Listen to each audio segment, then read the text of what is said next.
مرج البحرين يلتقيان بينهما برزخ لا يبغيان فبأي آلاء ربكما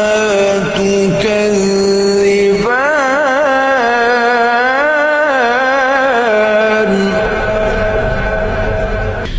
يخرج منهما اللؤلؤ والمرجان فبأي آلاء